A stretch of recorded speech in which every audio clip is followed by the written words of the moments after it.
Hi, I'm Janet Phillips, and I'm with you here today at the Daily Digi to talk to you about one of my favorite things in digital scrapbooking, and that's templates. I started creating templates in 2006, and so for the last 7 years, I've been creating templates almost weekly. You can find my designs at Sweet Shop Designs, and there's a lot of great things that you can do with templates. And today, I just want to show you a quick video on how to take a template and make it something that's more your style. Now, I'm using this beautiful template by Cindy Schneider and her Half Pack 10 available at Sweet Shop Designs. And I'm going to take this template and make it to something that's a little bit more Janet-like. Now, I am a very simple scrapper. I tend to have very few elements and usually not even a lot of papers on my pages. And Cindy is very gifted at layering lots of elements on lots of papers. And I love her templates and I want to use them, but anytime I've ever tried using them just as is, they just don't feel like me.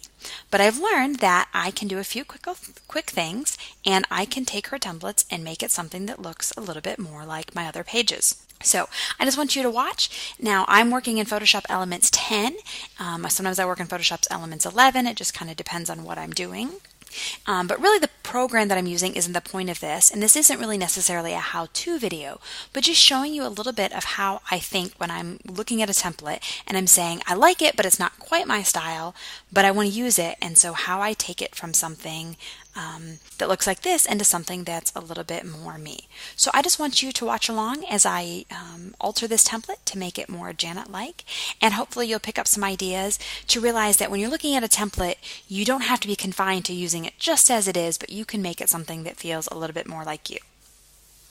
So on this template, the first thing I'm going to do is I'm going to turn this into a two-page template. I love two-page layouts. I scrap with them probably 75% of the time I'm doing two-page layouts, and so that's the first thing I'm going to do.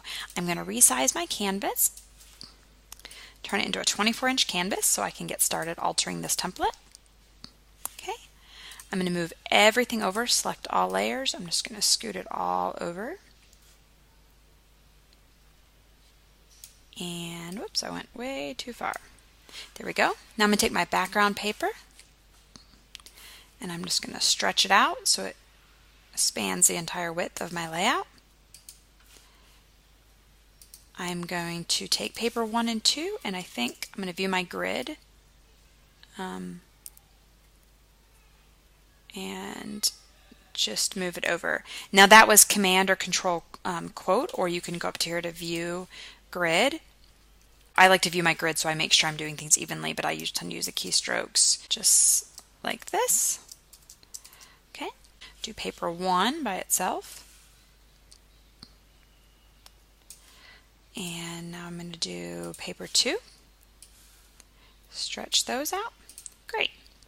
So now I have the basis to make this into a two-page template, and now I'm just going to start playing around with it.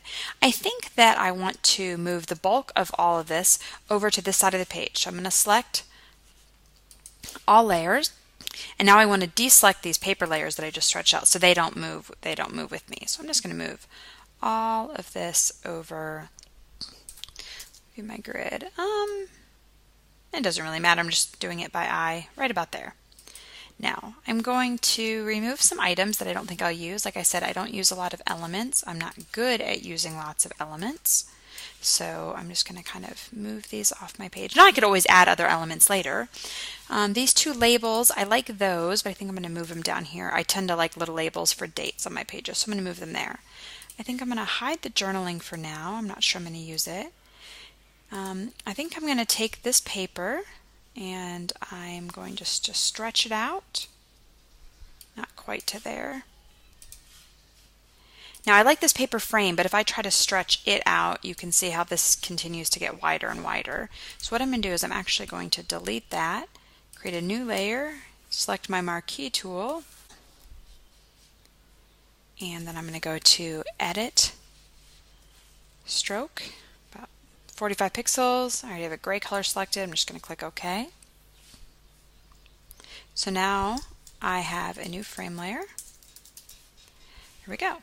Okay, now this is what I've got, which is a great starting point.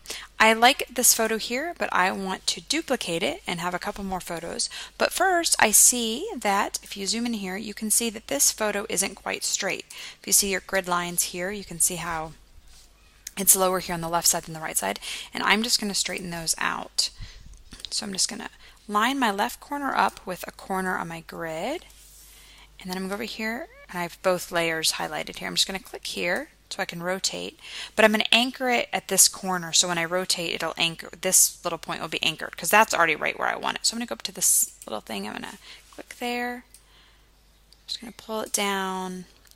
Okay, so now that that's straight, I'm going to take these and I'm just going to duplicate it. I mean, they're both highlighted, drag it down to the new layer icon. I'm just going to move it all over. I don't know how many photos I want, maybe 3 or 4. I tend to put a lot of photos on a page, so that looks about right. Take this paper maybe and extend it. Maybe drop it down a little bit so it's even. Extend it on that side so it's all even. Now I like that. Now one thing you have to be careful of though when you're doing 2-page layouts is I try to make sure that nothing falls on the halfway line, because when I print this, it's actually going to print as 2 separate pages that I will then put in my album. So I don't want any photos or text to fall right on this 12-inch line that you can see. So what I'm going to do is I'm just going to select all these photo and photo frame layers, and then also this gray paper that's behind, and I'm just going to move them over so that there's nothing important writing right on this 12-inch line. I'm going to stick my photos right in there. So if you see that, that's good. I think I'm going to take this circle and the scallop, and maybe I'll just move those over there, kind of open up the space a little bit. Maybe I'll shrink that so it's not quite at the top. And you can see I'm just moving layers around and seeing what I like, seeing what I don't like. You can delete or hide layers. I think I'm going to get rid of these buttons. Like I said, I like these labels. I might take these flowers and just, no, but there's already flowers there. I can't see myself using that many elements. But it's looking pretty good. A lot more like I would use. You can just try things. You can click on the eye to see what you like, whether you like it better with or without something. I actually think I like that paper there. I might take these paper blocks and just move them over a tad just so they're not right at the same edge as this. But yeah, it's just playing around with the templates and working to see what looks good to you. And this looks much more like something that I would scrap with. So you can see that you can take a template and you can completely make it your own in just a few minutes. Okay, now I want you to see what I created with that template that I tweaked. And this is my final result. This page probably only took me about 15 or 20 minutes, which is probably pretty average for me. I don't like to spend a lot of time working on my pages. But I just wanted to show you the final result. I had the template that I showed you how I tweaked, and as I started scrapping, I made a few extra changes, which I often do when I'm working with the template, and I was going to point a couple of those out to you. You'll notice here, in the original template, they had 2 more pieces of paper in here, and I just found that I didn't need those, so I just hid those, and there were some more extra flowers, and I just used a few less flowers in this area. I also added some flowers down here. In the end, these label tags that I had over here, I moved them here. And then I decided not to use the text block that was already here and just made a new one that was heading horizontal instead of vertical.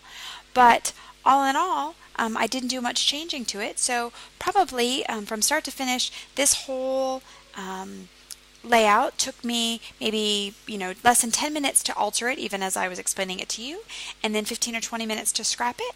And so we're talking less than half an hour for a whole new page. And that's the beauty of templates, is because you don't have to start your layout from scratch. You get to start with a jumping off point, and even if you make changes, you can still make it completely your own and not spend a lot of time on it.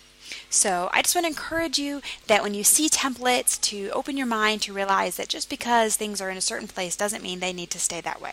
So I encourage you to find a template today that maybe is not quite exactly how you'd like it, and tweak it and make it your own, because templates are just such a great scrapping tool. Thanks for watching this, and I hope you'll be back tomorrow for more of the Daily Digi.